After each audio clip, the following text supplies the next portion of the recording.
Have you ever felt the stinging humiliation of being underestimated? Imagine sitting across from the person you loved, watching them laugh as they throw you away like yesterday's trash. That was Catherine. Her husband Richard thought he had won. He thought he was discarding a penniless housewife to run off with his younger mistress. He handed her a pen and demanded she sign away her life. She didn't scream. She didn't cry. She just signed. But Richard didn't know that the moment the ink dried, he wasn't becoming a free man. He was becoming a target. Because Catherine wasn't who he thought she was. And the man walking through the door was about to drop a trillion-dollar bombshell that would leave the entire room gasping for air. This is the story of the silent signature that destroyed an empire. The conference room on the 45th floor of the Brown and Compey building in Manhattan smelled of stale espresso and aggressive cologne. It was a cold, sterile aquarium of glass and steel overlooking a gray New York City skyline that seemed to mirror the mood inside. Catherine Hale sat on one side of the mahogany table, her hands folded neatly in her lap. She wore a beige cardigan that had seen better days and a pair of trousers that Richard had once called aggressively plain. She looked small in the oversized leather chair. Across from her sat Richard Brown, her husband of 10 years. The CEO of Brown Tech, a logistics software company, currently valued at $400 million. He was leaning back, checking his Rolex Submariner, radiating the bored impatience of a man who had somewhere better to be. Specifically, with someone better. Next to him sat Jessica, his 24-year-old PR director. She wasn't trying to hide. She was scrolling through Instagram, popping chewing gum, her hand resting possessively on Richard's forearm. "Come on, Kathy."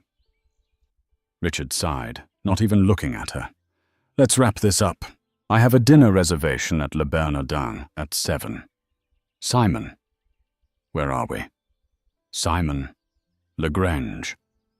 Richard's attorney, a man known in New York legal circles as the Viper, slid a thick document across the table. "It's standard, Mrs. Brown," LaGrange said, his voice dripping with condescension. "Richard is being incredibly generous. You get the condo in New Jersey, the 2018 Toyota, and alimony of $5,000 a month for 3 years.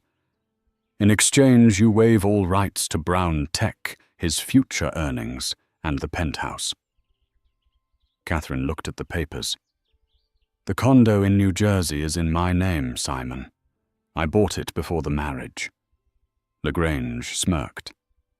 "And Richard paid the renovations. If we go to court, we'll argue commingling of assets. You'll lose it all. Do you really have the funds to fight us, Catherine? I charge $1,200 an hour. I assume your allowance won't cover that." Jessica giggled, whispering loud enough for Catherine to hear. "She can always go back to waiting tables. That's where you found her, right, Rick?" Richard chuckled. "She was a librarian, Jess. But yeah, same difference. Look, Kathy, don't make this hard. You're boring. You've always been boring. I need someone who fits the brand. Someone who shines. You just exist." Catherine remained silent. Her face was a mask of calm, though inside a tempest was raging. For 10 years she had played the role. She had cooked his meals, ironed his shirts, comforted him when his first startup failed, and used her savings to bail him out 3 separate times. He never asked where the savings came from. He just took it, assuming it was some small inheritance from a dead grandmother. "I'll sign," Catherine said softly. Richard blinked, surprised by the lack of a fight. "Good. Smart girl. But Catherine added, raising her eyes. They were a piercing, icy blue, the only feature of hers that ever unsettled him. I want one clause added. You're in no position to make demands, Lagrange snapped. A non-disclosure agreement, Catherine said. Mutual, absolute silence about our marriage and our divorce. Once I sign this, Richard, you never speak my name again. You don't mention me in your memoirs, your interviews, or your earnings calls. I cease to exist for you. Richard laughed out loud. You think I want to talk about you, honey? You're the mistake I'm trying to erase. Simon, add the clause. Let her have her secrets. It's not like the tabloids care about a librarian from Ohio. Lagrange scribbled the clause into the margins, initialed it, and spun the document around. Sign here, here, and here. Catherine picked up the cheap plastic pen provided by the law firm. She didn't hesitate.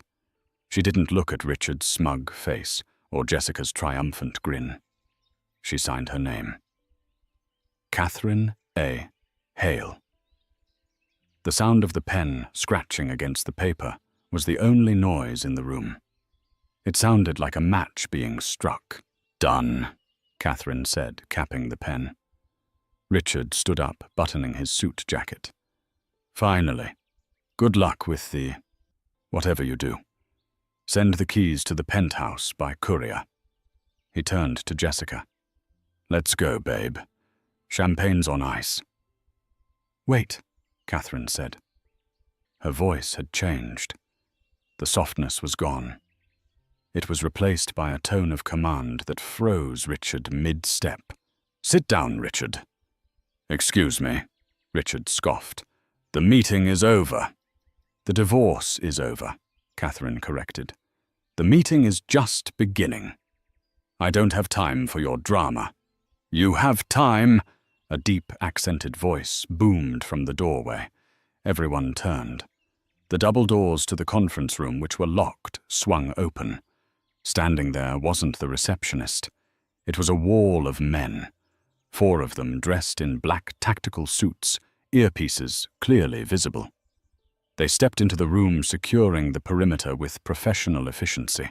Behind them walked a man who looked like he had stepped out of a history book.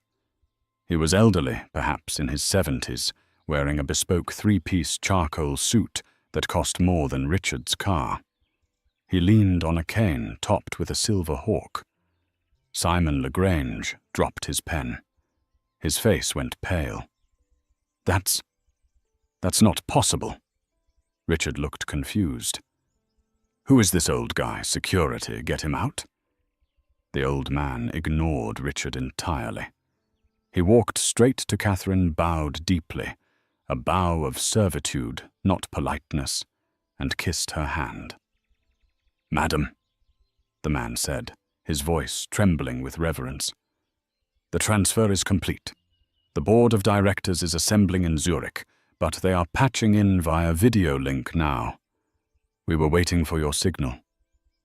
Catherine nodded slowly. She stood up. She didn't look small anymore. She looked like a statue made of steel. Thank you, Sebastian, she said. She looked at Richard, who was gaping at the scene. Richard, Catherine said, a cold smile touching her lips. You always said I was boring because I never talked about my family. You never asked. Who are you? Richard whispered. My name isn't just Catherine Hale, she said, stepping toward him. My mother was a Hale, but my father was Alexander St. James. The room went deathly silent. Even Jessica stopped chewing her gum. St. James? Richard frowned, trying to place the name. But Simon Lagrange knew. He was shaking. The St. James Sovereign Fund, the shadow bank. The family that bailed out the European Union in 2011. That's a myth. They don't exist publicly. We prefer privacy, Catherine said. Which is why I asked for that NDA, Richard. I didn't want my family's reputation stained by being associated with a bankrupt fraud like you." "Bankrupt?" Richard laughed nervously. "I'm worth 400 million. Catherine turned to the old man. "Sebastian, pull up the ledger." Sebastian placed a heavy, leather-bound tablet on the table. With a tap, he cast the screen onto the massive wall monitor that Richard usually used to display his stock prices. The screen didn't show stock prices. It showed a complex web of shell companies, offshore holdings, and debt transfers. "What is this?" Richard demanded, though his voice lacked its usual bite. "This," Catherine said, walking to the screen, "is the anatomy of your success, Richard. You built Brown Tech 5 years ago. You needed capital. You went to venture capital firms in Silicon Valley. They turned you down.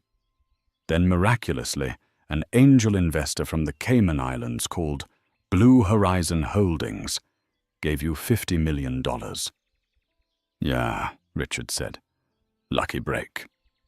"Blue Horizon is a subsidiary of the St. James Fund," Catherine said calmly.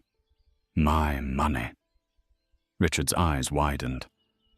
2 years later," she continued, "you were about to go under because of that lawsuit regarding the stolen code. You settled out of court for $20 million. You thought the money came from a bank loan from the Bank of Luxembourg." She tapped the screen. The line connected the Bank of Luxembourg to a trust named CAH. "Catherine, Alexandra. Hail," she enunciated. "My money." "And finally," she said, turning to face him, "your lifestyle, the penthouse, the vacations, the yacht you rent in Monaco. It's all leveraged against your company stock. And who holds the debt on that stock?" Sebastian spoke up, his voice dry. "The St. James Sovereign Fund holds 92% of the debt obligations of Brown Tech, Mr. Brown. Technically, you don't own your company. You don't even own your shirt." Richard collapsed into his chair. This is a lie. You're a librarian." "I was hiding," Catherine said, her voice dropping to a whisper. "I wanted to see if someone could love me. For me, not for the $1 trillion empire I will inherit. I gave you 10 years, Richard. 10 years to show me decency, to show me loyalty. And instead you cheated on me with my PR director and tried to leave me with a used Toyota." She reached into her purse and pulled out the divorce papers they had just signed. "You signed the divorce," she said, "which means our assets are now legally separated. You have your company, and I have my debt."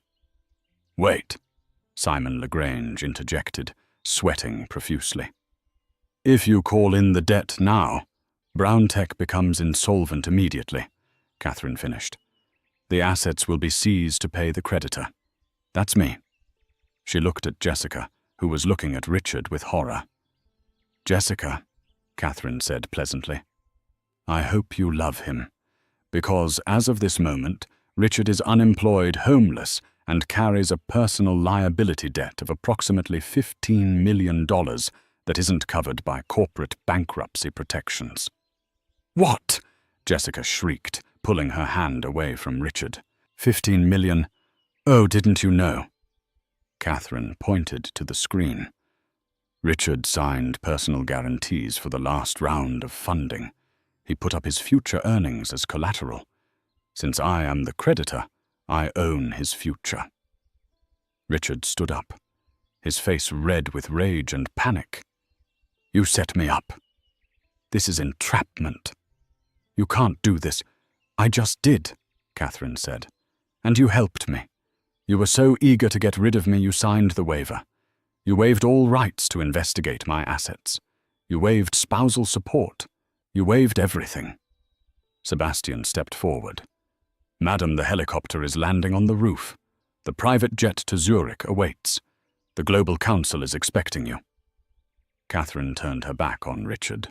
"Goodbye, Richard. Enjoy the Toyota. I hear it gets great gas mileage.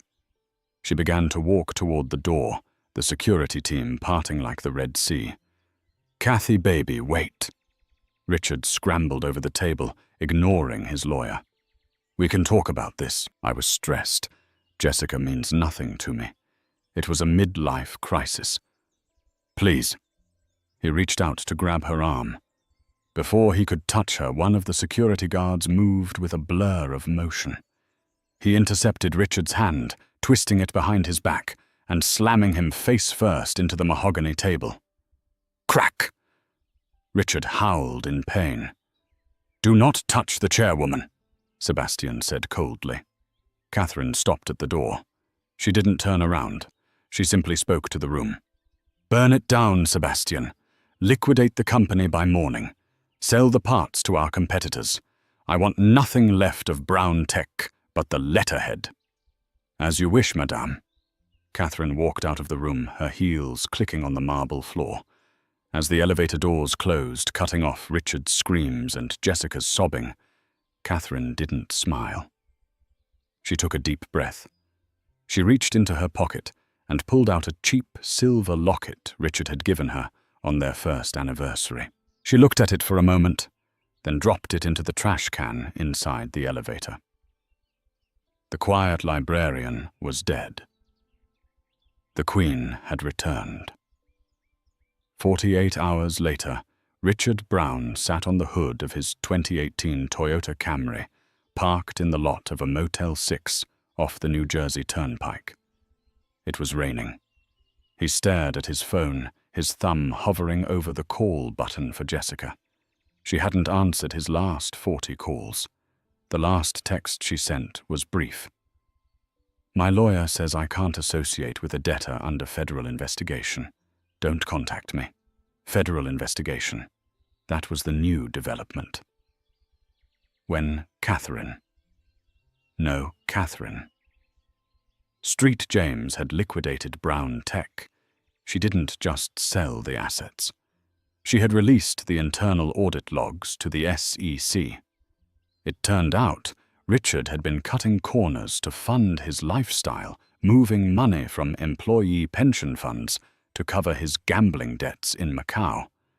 He wasn't just broke. He was facing 5 to 10 years in federal prison for embezzlement. He looked at the newspaper on the passenger seat. The headline of the Wall Street Journal screamed, "The Silent Liquidation." Who is the mystery hand behind the collapse of Brown Tech? The article speculated about hostile takeovers and corporate espionage. No one knew it was his wife. His boring, plain wife who used to clip coupons for laundry detergent. You stupid, stupid man, Richard muttered to himself, banging his head against the steering wheel. 4,000 miles away in a chateau overlooking Lake Zurich, Catherine was undergoing a different kind of transformation. She stood in front of a mirror that was older than the United States. A team of 3 stylists moved around her like silent ghosts. The beige cardigans were gone. In their place was a gown of midnight blue velvet, tailored to fit a frame that had been hidden for a decade. The board is waiting, madame, Sebastian said from the doorway. He held a velvet box. Catherine turned. Do I look like her? Sebastian paused. You look like your father, madame. But you have your mother's eyes. He opened the box. Inside lay the St. James star, a 50-carat sapphire necklace that hadn't been seen in public since 1954. It was rumored to be cursed. It was rumored to be worth more than the GDP of a small island nation. Catherine lifted the heavy gems and fastened them around her neck. The cold weight of it felt like armor. They think I'm weak, Sebastian, she said, adjusting the clasp. They think because I spent 10 years playing house with a mediocrity like Richard that I've gone soft, that I've forgotten the old ways. The board is cautious, Sebastian admitted. The St. James Fund controls $3 trillion in assets. It influences elections, markets, and wars. They fear you have been domesticated. Catherine turned back to the mirror. Her expression was hard, the blue eyes burning with a cold fire. Domesticated animals are the most dangerous, Sebastian. Because once the cage opens, they remember they have teeth. Let's go. She walked out of the suite, down the grand staircase, and into the great hall. 12 men sat around a circular table carved from black obsidian. These were not CEOs or politicians. These were the men who owned the CEOs and politicians. They were the high table of the St. James estate. As Catherine entered the room, didn't explode with noise. It exploded with silence. A heavy, suffocating pressure. One of the men, a heavy-set figure named Lord Holloway, didn't stand up. He swirled his cognac and looked at her with amusement. "So," Holloway said, his voice echoing, "the runaway princess returns. How was the peasant life, Catherine? Did you enjoy scrubbing toilets?" A few of the other men chuckled. Catherine didn't stop walking until she reached the head of the table. She didn't sit. She stood over Holloway. "It was educational, Lord Holloway," she said smoothly. "I learned that even the smallest pests can ruin a house if you don't crush them early." "Is that so?" Holloway sneered. "And now you expect to lead us, you who let a low-level grifter humiliate you for a decade." "We need a leader, Catherine, not a victim." "Richard didn't humiliate me," Catherine said, her voice dropping an octave. "He was a test subject. I wanted to see how easy it was to manipulate a man's ego. I built him up from nothing, and in 48 hours I turned him into dust. It was a controlled demolition." She leaned in close to Holloway. "And speaking of demolition, Sebastian, pull up Lord Holloway's portfolio." The screen behind her flickered to life. "You have been betting heavily against the yen Holloway," Catherine said, "using the fund's reserves without authorization." Holloway's face went pale. That's a hedging strategy." "It's theft," Catherine corrected. "And it exposes us. As of this morning, I have liquidated your positions. I also bought the controlling stake in your family's shipping company in Liverpool. You work for me now." Holloway stood up, knocking his chair over. "You can't do that. I am a senior partner." "You were a senior partner," Catherine said. "Now you are a liability. Sit down, or I will have Sebastian remove you. And he doesn't use doors." Holloway looked at Sebastian, who was cracking his knuckles by the entrance. The Lord slowly, shakily, sat back down. Catherine looked around the table. "Does anyone else doubt my resolve?" Silence. Absolute submission. "Good." Catherine sat down in the high-backed chair at the head of the table. "Now bring me the file on the Valenti family. It's time we expanded into Asia." 2 weeks had passed. The world of high finance was buzzing with rumors of the return of the Queen, though few knew her face. Tonight was the unveiling, the annual sovereign gala in Vienna. It was the most exclusive event on the planet, hosted at the Hofburg Palace. No press allowed, no cameras, just the ultra-elite. Richard Brown was there. He wasn't on the guest list, of course. He had sold his Rolex and his last few shares of crypto to bribe a catering manager. He was currently wearing a waiter's uniform, holding a tray of champagne glasses, scanning the crowd. He looked haggard. His eyes were bloodshot. He had a plan, a desperate, insane plan. He knew Catherine would be here. He had tracked the St. James jet. He was going to confront her. He was going to beg, and if begging didn't work, he was going to threaten to cause a scene. He thought she would pay him just to make him go away. He needed money for a lawyer. The doors to the grand ballroom opened. The music stopped. "Her Grace Catherine Street, James," the announcer boomed. Richard froze. He watched as the woman he had called boring for 10 years walked in. She was breathtaking. She wore a dress made of silver silk that looked like liquid mercury. The sapphire necklace blazed at her throat. She didn't walk. She glided. And on her arm wasn't an old man or a bodyguard. It was a man who looked like a god of war dressed in a tuxedo. He was tall with dark, swept-back hair and eyes the color of steel. He moved with the same predatory grace as Catherine. This was Dominic Valenti, the heir to the Valenti weapons empire, the only family that rivaled the St. James in wealth. Richard felt a stab of jealousy so sharp it nearly made him drop his tray. Who was this guy Catherine and Dominic walked through the crowd, the sea of billionaires parting for them? They stopped near the center of the room. "They are all staring at you," Dominic murmured, leaning close to Catherine's ear. "They smell blood." "Let them stare," Catherine replied, taking a glass of champagne from a passing tray, not realizing the waiter was her ex-husband. She didn't even look at his face. When they stare, they aren't watching their pockets. "You destroyed Brown," Dominic said, a smirk playing on his lips. "Brutal. I liked it. But you left loose ends." "Richard," Catherine scoffed. "He's a ghost.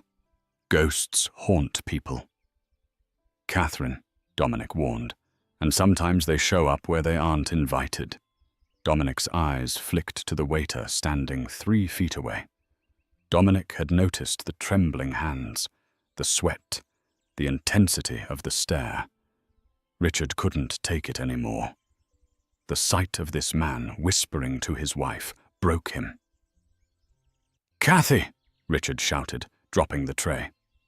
The crash of shattering glass silenced the ballroom. Catherine froze.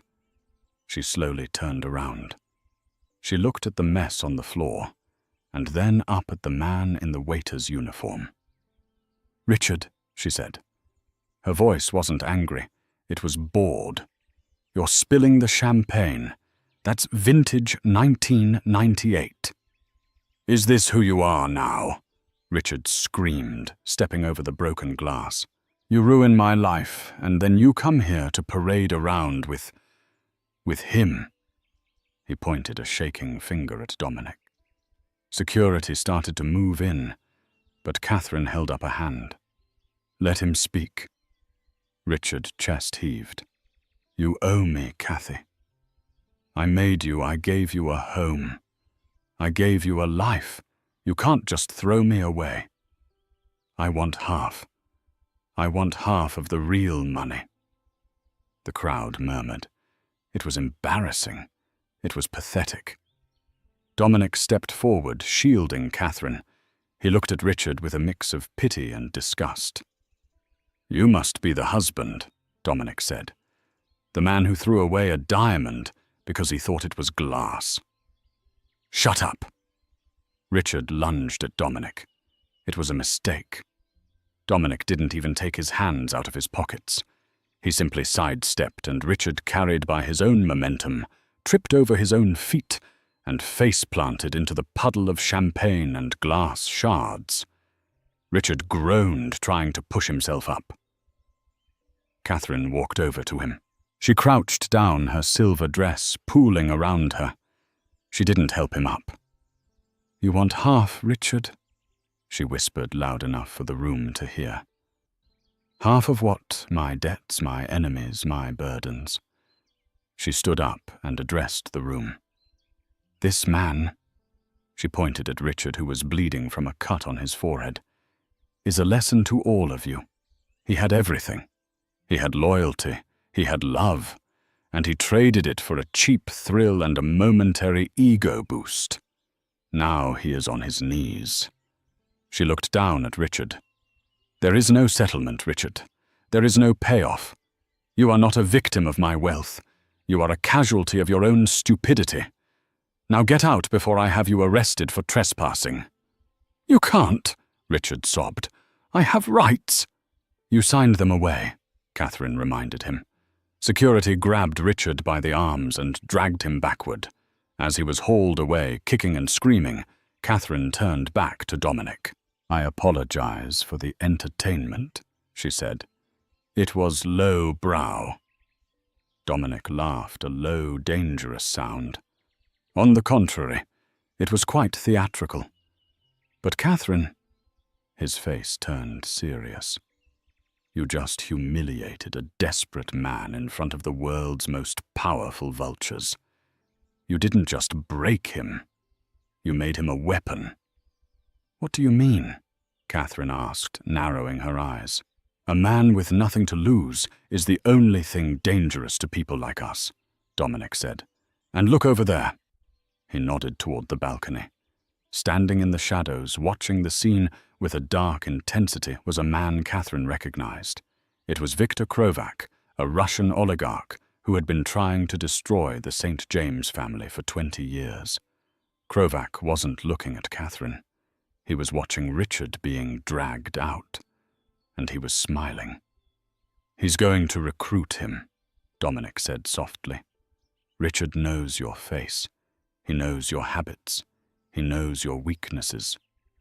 Krovac will use him." Catherine felt a chill that had nothing to do with the air conditioning. "Then we will have to crush Krovac, too," she said. Dominic held out his hand. "Is that a proposal, Mrs. Brown?"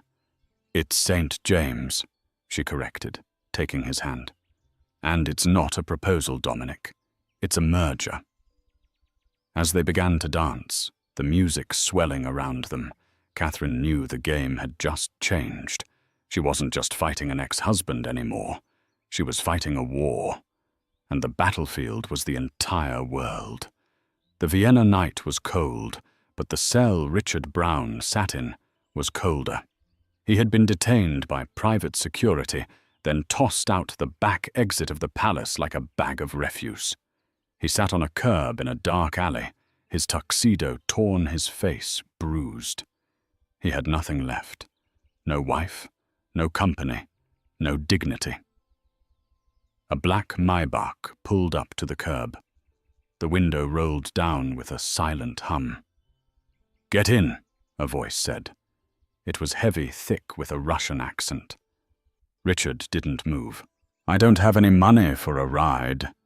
"I do not want your money, Mr. Brown. I want your hate." Richard looked up. The back door swung open. Inside sat Viktor Krovac. The Russian oligarch was peeling an orange with a small, sharp knife. Richard hesitated, then climbed in. The interior smelled of leather and expensive tobacco. "You are angry," Krovac stated, handing Richard a slice of orange. "You feel stolen from." "She played me." Richard spat, the bitterness rising like bile. "She pretended to be nobody. She watched me struggle for 10 years while sitting on a pile of gold. Who does that? What kind of psychopath does that? A St. James?" Krovac answered. "They are not people, Richard. They are institutions. They crush everything in their path. I know. They destroyed my father's oil empire in the 90s. Krovac leaned forward. "But you have something I need. You were inside the walls for 10 years. You know her habits. You know her fears." "I don't know anything about her business," Richard muttered. "She kept me in the dark." "I don't care about the business. I have hackers for that," Krovac dismissed. "I need to know the woman. Where does she go when she cries? What is the one thing she values more than money? What is the password she uses for her personal diary? These are the keys to the kingdom. Richard." Richard thought for a moment. He remembered the quiet nights, the nightmares Catherine used to have, the way she would wake up screaming a name. "She has a weakness," Richard whispered. A cruel smile spread across his bloodied face. "Every year, October 14th, she disappears for exactly 4 hours. She never told me where she went. but I tracked her phone once, thinking she was cheating. And Krovak's eyes gleamed. She goes to an old abandoned orphanage in the Catskills, St. Jude's Home for the Unwanted. She sits in the chapel alone. October 14th. Krovak checked his watch. That is tomorrow. She'll be alone, Richard said. She never takes security there. She says it's sacred ground. She thinks she's safe there. Krovak laughed, a dry, rattling sound. No one is safe, Mr. Brown. Not anymore. Meanwhile, in a penthouse in Paris, Catherine was pacing. The merger with Dominic Valenti was proceeding, but she felt uneasy.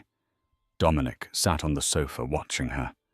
He had removed his tuxedo jacket and loosened his tie. You're tense, Cat. The gala was a success. The stock is up 4%. It's too quiet, Catherine said, looking out at the Eiffel Tower. Krovak was there. He saw Richard. He didn't make a move. Krovak is a sledgehammer, Dominic said. He's probably planning to bomb a server farm. No. Catherine shook her head. He's desperate. He's lost ground in the energy sector. He needs a kill shot, and he knows I'm the head of the snake. She glanced at the calendar on the wall. October 14th. Her face softened. The mask of the CEO slipped, revealing the grieving daughter. I have to go, she said. Dominic frowned. Go where? We have a strategy meeting with the Asian markets team in an hour. Cancel it, Catherine said. I have a prior engagement. Personal. Take the security detail. Dominic insisted, standing up. No, Catherine said firmly. I go alone. I always go alone. It's the one rule I never break, Dominic. Don't follow me. She grabbed her coat and walked out. Dominic watched her go, a frown deepening on his face. He pulled out his phone and dialed his head of security. Track her, Dominic ordered. I don't care what she said. Put a drone on her. If she stops, I want to know. The St. Jude's Home for the Unwanted was a rotting skeleton of a building nestled in the deep woods of upstate New York. It had been closed for 30 years. Vines strangled the brickwork. The windows were jagged teeth of broken glass. Catherine parked her rented sedan, a nondescript Ford, at the gate. She walked up the overgrown path, the dead leaves crunching under her boots. She entered the chapel. It was the only room that was still intact. Sunlight filtered through the dusty, stained glass, illuminating a single small wooden pew in the center. She sat down. She didn't pray. She just stared at the altar. This was where she had been found. Before she was a St. James, before the adoption, she had been an orphan here. This was the only place that felt real. The only place where she wasn't a trillionaire heiress, but just a lost girl named Birdie. Hello, Birdie. Catherine stiffened. She didn't turn around. She knew the voice. Richard. She stood up slowly. How did you find this place? Richard stepped out from the shadows of the confessional booth. He looked different. He was wearing a tactical vest. In his hand was a heavy pistol. You tracked me once, she realized. That time you accused me of seeing a yoga instructor. I knew you were lying, Richard said, his voice trembling with adrenaline. I just didn't know the lie was this big. Put the gun down, Richard, Catherine said calmly. You don't have it in you. You don't know what I have in me, Richard screamed. The gun waved erratically. You stripped me bare. Catherine, you took my life. Now I'm going to take yours. He's not going to kill you, Mrs. Brown, another voice echoed from the choir loft. That would be a waste. Victor Krovak stepped into view on the balcony, above, flanked by 3 men with assault rifles. Richard is here for the irony, Krovac smiled. The husband killing the wife. A domestic tragedy. The police will find your bodies here. Murder-suicide. Very sad. The markets will panic. St. James' stock will plummet, and I will buy it all for pennies. Catherine looked at Krovac, then back at Richard. You sold me out to him. For what money? For revenge, Richard said. But his hand was shaking violently. He looked at Krovac. You said we were just going to scare her. You said we would force her to sign the assets over. Plans change. Krovac shrugged. Kill her, Richard, or my men will kill you both. Richard stared at Catherine. The gun felt like lead in his hand. He looked at her blue eyes, the eyes he used to wake up to. Do it, Krovac barked. Richard choked. Crash! The stained glass window behind Krovac exploded inward. A figure rappelled through the shattered glass on a black line, swinging into the balcony like a wrecking ball. It was Dominic. He slammed into one of Krovac's guards, sending him over the railing. The guard hit the pews below with a sickening crunch. Ambush! Krovac screamed, ducking for cover. Gunfire erupted. The chapel filled with the deafening roar of automatic weapons. Catherine dove behind the marble altar as bullets chipped away the stone. Richard, get down, she yelled. Richard stood frozen in the middle of the aisle, paralyzed by fear. Drop the gun, you idiot! Dominic shouted from the balcony, trading fire with Krovac's remaining men. Richard dropped the gun. He scrambled toward Catherine, sliding behind the altar next to her. You brought him, Richard wheezed, terrified. He followed me, Catherine snapped, checking her phone. No signal. We're pinned down. Dominic was holding his own, but Krovac had heavy firepower. A grenade rolled off the balcony and landed near the altar. Move! Catherine shoved Richard. They scrambled away just as the grenade detonated, blasting the marble altar into dust. The shockwave threw them against the wall. Catherine's ears rang. She coughed, waving away the dust. She saw Dominic leap from the balcony, landing in the nave. He moved with lethal precision, taking out the second guard with 2 shots to the chest. Krovac, realizing he was losing, made a run for the back exit. He's getting away! Dominic yelled. Catherine grabbed Richard's discarded pistol from the floor. She stood up, her vision blurry, and aimed at the fleeing Russian. She fired. The bullet struck the door frame, inches from Krovac's head. He ducked and vanished into the woods. Silence fell over the chapel. The only sound was the settling dust and Richard's hyperventilating. Dominic walked over to Catherine. He was bleeding from a graze on his cheek. I told you to take security, he said, breathless. I had it handled. Catherine lied, leaning against a pew for support. Dominic looked at Richard, who was curled up in a ball, sobbing. What do we do with him? Dominic asked, raising his weapon. He led them here. He's a liability. Catherine looked at her ex-husband, a pathetic, broken man who had almost gotten her killed. No, Catherine said. She walked over to Richard. Get up, she commanded. Richard looked up, snot and tears running down his face. Are you going to kill me? If I wanted you dead, I would have let Dominic shoot you, she said. But you're not going to die today, Richard. Today you're going to work for me. Richard blinked. What? Krovac thinks you're his pawn, Catherine said, her mind racing, formulating a new plan. He thinks you hate me. We're going to let him keep thinking that. You're going to go back to him.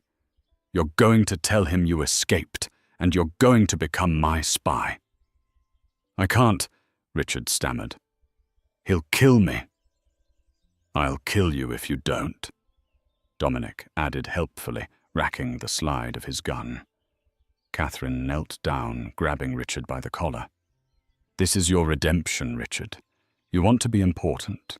You want to be part of the story. This is it. You are going to help me destroy Viktor Krovac from the inside. And if you betray me again—" She leaned close, her voice a whisper of ice.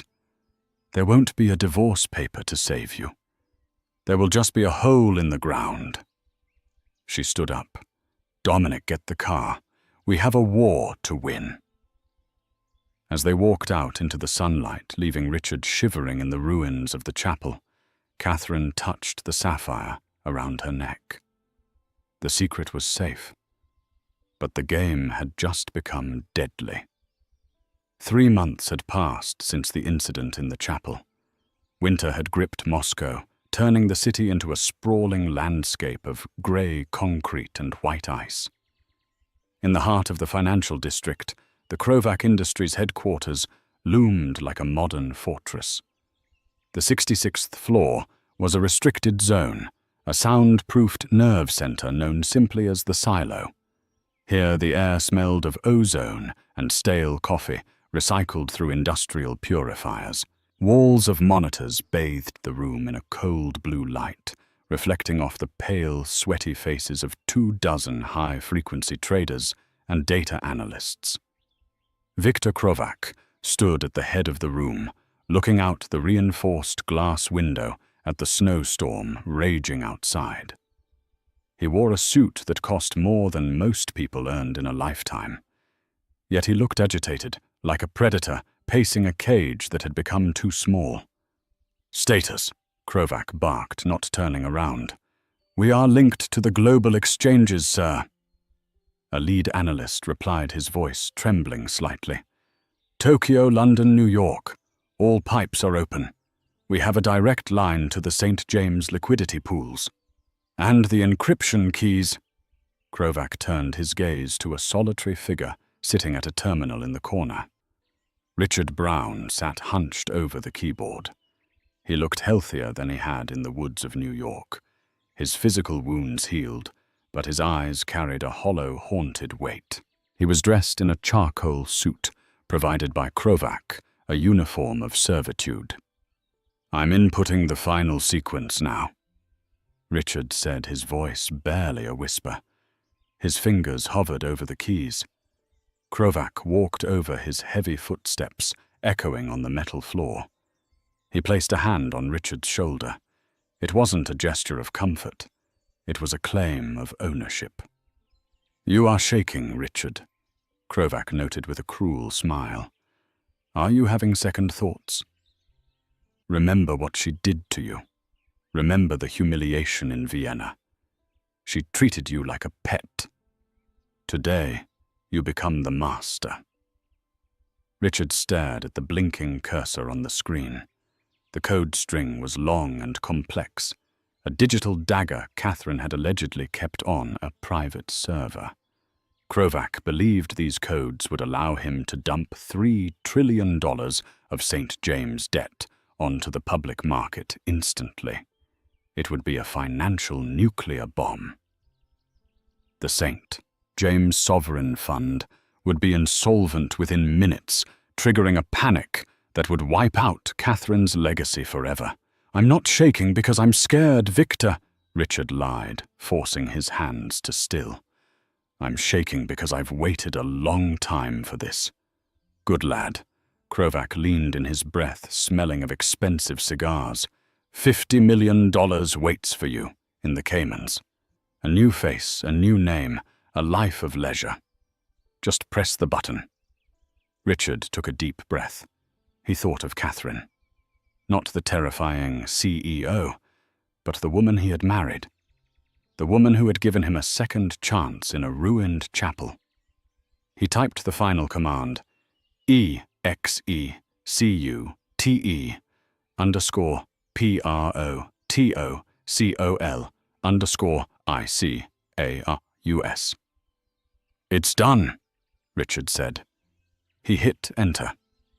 The room erupted. "Orders are executing," the lead analyst shouted.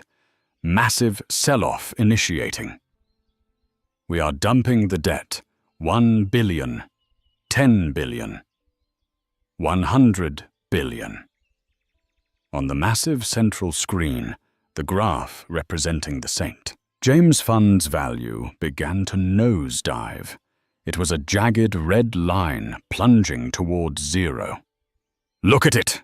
Krovac roared, throwing his arms wide. "Burn, burn it all down. I want her to watch her empire turn to ash." The room filled with the frantic clicking of keyboards and the cheers of Krovac's sycophants. They were witnessing the greatest financial assassination in history. Krovac poured himself a glass of vodka, his eyes glued to the screen, watching the percentage drop. -40%, -60%, -80%. "Sir." The analyst's voice cut through the celebration. It was sharp, confused. "What?" Krovac snapped glass halfway to his lips.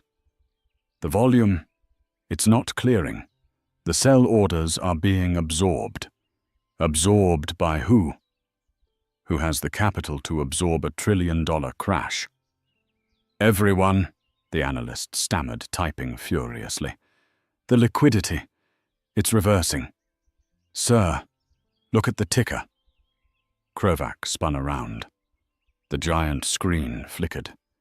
The jagged red line stopped its descent. It hovered for a split second, pulsating. Then it turned a vibrant electric green. The line shot upward vertically. It wasn't just recovering. It was skyrocketing. "What did you do?" Krovac screamed, smashing his glass against the wall. Shards of crystal rained down on the carpet. "Why is the stock going up? We're losing our positions," another trader yelled, standing up in panic. "The algorithm. It's not selling their debt. It's leveraging our assets to buy it. Turn it off. Pull the plug." Krovac lunged for the server rack. "We can't. It's locked out. It's a hard-coded execution." Suddenly, the lights in the war room died. The hum of the computers vanished, replaced by an eerie silence. The only light came from the massive central screen, which turned pitch black. Then a video feed flickered to life. The image was crystal clear. It was a serene, sunlit office in Zurich, starkly contrasting the dark, panic-filled room in Moscow. Catherine Street. James sat behind her desk. She was wearing a white blazer, looking immaculate, calm, and terrifyingly composed. Behind her stood Dominic Valenti, leaning against a bookshelf, idly flipping a silver coin over his knuckles. "Good afternoon, Victor," Catherine said. Her voice was amplified through the war room's speakers, rich and smooth. "You look flushed. Is the heating too high in Moscow?" "You," Krovac pointed a trembling finger at the screen. "You did this. I have your codes. Richard stole them." "Richard didn't steal anything," Catherine corrected him, taking a sip of tea. "He delivered exactly what I asked him to deliver." Krovac slowly turned his head toward Richard. Richard had pushed his chair back from the terminal. He stood up. He didn't look like a victim anymore. He looked like a man who had walked through fire and come out the other side. "It's called the Icarus Protocol," Richard said, his voice steady in the silent room. "You wanted to fly Victor. You wanted to soar above everyone else. Catherine knew your ego was your biggest weakness. The code I entered didn't authorize a sale. It authorized a swap." "A swap?" Krovac whispered. Dominic stepped forward on the screen, his smile wolfish. "You see, Victor, the algorithm you just ran identified Krovac Industries as the primary counterparty. Every time you tried to sell a toxic asset, the protocol automatically used your company's cash reserves to buy it at a premium. You just spent your entire fortune bailing out the St. James Fund. That's impossible, Krovac gasped. That's illegal. It's hostile corporate acquisition, Catherine said coldly. And since you used my encryption keys to do it, you legally authorized the transaction yourself. As of 30 seconds ago, Krovac Industries is a wholly owned subsidiary of my family trust. I own your buildings. I own your oil fields.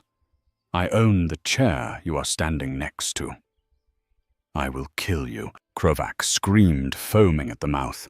He ripped a pistol from his shoulder holster and aimed it at Richard. You traitorous rat, I will end you. Richard didn't flinch. He didn't cower. He just looked at the gun, then back at Krovac's eyes. I'm not a rat, Richard said softly. I'm the husband. Boom! The steel blast doors of the war room didn't just open, they disintegrated. A controlled charge blew the hinges inward, filling the room with thick grey smoke and the blinding flash of stun grenades. Drop the weapon! A dozen heavily armed Interpol agents clad in tactical gear swarmed the room. Laser sights danced through the smoke painting Krovac's chest with red dots. Krovac froze. Sebastian strode through the smoke using his cane to wave away the fumes. He looked impeccable as always. He stopped in front of Krovac, who was still holding the gun. Mr. Krovac, Sebastian said, his voice dripping with disdain. Please give me a reason. I have a plane to catch, and the paperwork would be tedious. Krovac looked at the agents. He looked at the screen where Catherine watched, without an ounce of pity. With a guttural scream of frustration, he threw the gun to the floor. Agents tackled him instantly, forcing his face into the carpet. As they dragged him away, shouting about lawyers and diplomatic immunity, Richard stood alone in the center of the chaos. He looked up at the screen. Are you okay? Catherine asked. The mask of the CEO slipped for just a second, revealing genuine concern. I'm alive, Richard said. He adjusted his tie, his hands finally steady. Did it work? Perfectly, Catherine said. The markets are stabilizing. You saved the legacy, Richard. Richard managed a weak smile. I guess I finally fit the brand. Catherine's expression softened. Sebastian has the package. The house in Montana, the new identity. The teaching job, it's a quiet town. No shareholders, no galas, just history books and mountains. It sounds perfect, Richard choked out. He felt a lump in his throat. Kathy, don't. She stopped him gently. We aren't those people anymore, Richard. You found your courage. I found my kingdom. Let's leave it at that. Goodbye, Catherine, he whispered. Goodbye, Richard. The screen went black. 2 weeks later, the air was warm and smelled of jasmine on the private terrace of the Villa d'Este on Lake Como. The sun was setting, painting the water in hues of purple and gold. Catherine stood by the stone railing watching a small boat cut across the lake. She wore a simple white dress, her hair loose in the breeze. The weight of the last few months seemed to have lifted, leaving her lighter yet sharper. The St. James star sapphire was gone, returned to the vault. She didn't need to wear it to prove who she was anymore. She heard footsteps behind her, heavy, confident, rhythmic. You're thinking about him, Dominic said. He didn't ask. He stated it. He walked up beside her, placing 2 glasses of vintage Barolo on the stone ledge. I'm thinking about the cost, Catherine admitted, picking up a glass. Richard wasn't a bad man, Dominic. He was just small. He wanted a small life, and I dragged him into a war of giants. I destroyed who he was, to save myself. He destroyed himself when he underestimated you, Dominic countered, leaning his back against the railing to face her. You gave him redemption, a teaching job in Montana. That's more mercy than he deserved after selling you out. Perhaps, Catherine swirled the wine, mercy is a luxury of the powerful. And now, we are very powerful. Dominic arched an eyebrow, a playful smirk dancing on his lips. I thought the merger was purely business, asset consolidation, market dominance. Catherine turned to face him. She looked at the man who had rappelled through a stained glass window for her, the man who had cleaned his fingernails with a knife while she dismantled a Russian oligarch. He was dangerous, unpredictable, and the only person on earth who didn't want her money because he had enough of his own. The business merger is complete, Catherine said, stepping closer to him. The space between them crackled with electricity. But there are other types of alliances. She reached into the pocket of her dress and pulled out a small, heavy object wrapped in velvet. She held it out to him. Dominic unwrapped it. It was an ancient iron key rusted with age, but polished smooth by centuries of handling. The key to the Geneva vault, Dominic asked, his voice losing its playful edge. Catherine, this grants access to the root files of the St. James Foundation. The blackmail, the dirty money, the skeletons. If I have this, I could destroy you in an afternoon. I know, Catherine said, holding his gaze. Her blue eyes were fierce, unyielding. I've spent my whole life hiding, Dominic. Hiding from Richard. Hiding from the board. Hiding from the world. I'm tired of silence. I want someone who knows where the bodies are buried and chooses to stand beside me anyway. She placed her hand over his, closing his fingers around the key. This is the ultimate trust, she whispered. Don't make me regret it. Dominic looked at the key, then at her. He didn't put it in his pocket. He brought her hand to his lips, kissing her knuckles with a reverence that made her breath hitch. I don't want to destroy the Queen, Dominic murmured, pulling her close. I want to help her burn the rest of the world down. Then let's get started, Catherine said. She leaned up and he met her halfway. The kiss was searing, a promise of chaos and glory. It wasn't the tentative, safe love she had known with Richard. It was fire. It was a storm. As the sun dipped below the Alps, plunging the lake into twilight Catherine Street, James smiled against his lips. The quiet librarian was a distant memory.